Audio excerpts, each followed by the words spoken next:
ce nouvel épisode de Focus, direction le Sénégal. Le pays parie sur l'économie verte et veut faire de l'agriculture le moteur de sa croissance.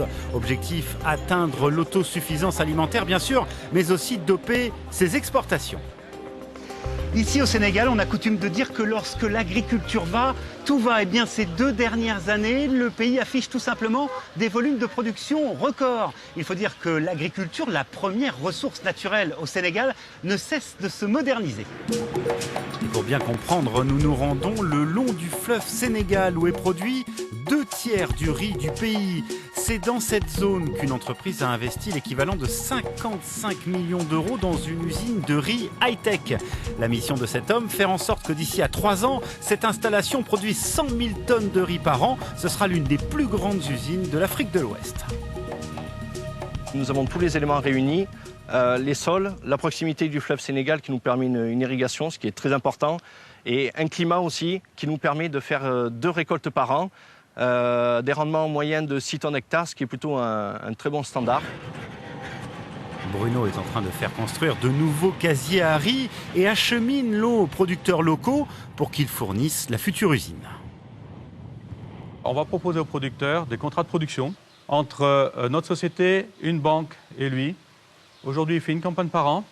En lui achetant sa production, ça va permettre à la banque de débloquer le crédit pour qu'il puisse faire 2 récoltes par an.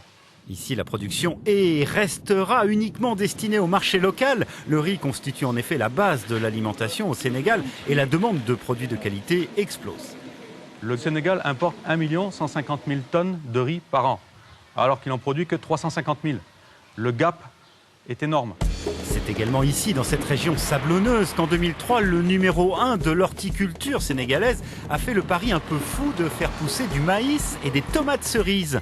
La société a mis 25 millions d'euros sur la table et a installé ses serres géantes. Aujourd'hui, la production est de 14 000 tonnes de légumes par an. À la différence de la rizerie, cette exploitation travaille à 95% pour l'export. Ces tomates sont vendues jusqu'en Russie. À ce titre, elle bénéficie d'ailleurs d'un statut spécifique d'entreprise franche d'exportation. Les droits de douane sont suspendus, les droits fiscaux, certains en tout cas, sont suspendus, on ne les paye pas, de manière à ce que nos prix de revient puissent être compétitifs et qu'on puisse exporter et compétir sur le marché européen avec d'autres sociétés. C'est aussi simple que ça. Ce qui n'empêche pas évidemment cette entreprise d'être devenue l'un des premiers employeurs de la région. 2500 travailleurs au bas mot, sans compter l'effet d'entraînement de toute l'économie locale, le transport qu'on développe, la restauration, l'habitat social et plein d'autres choses qui font que l'économie, en tout cas de la région, on l'a boosté. Et par ricochet, la bonne santé de cette usine a aussi considérablement augmenté l'activité sur le port de Dakar. Cet effet d'entraînement, c'est d'ailleurs une tendance générale. Cela se traduit par une bonne transmission dans beaucoup d'autres activités comme le commerce, le transport, l'industrie, avec le développement de l'agrobusiness, etc. Et tout ceci fait que ce secteur est stratégique et constitue un vrai levier pour la relance de l'économie sénégalaise.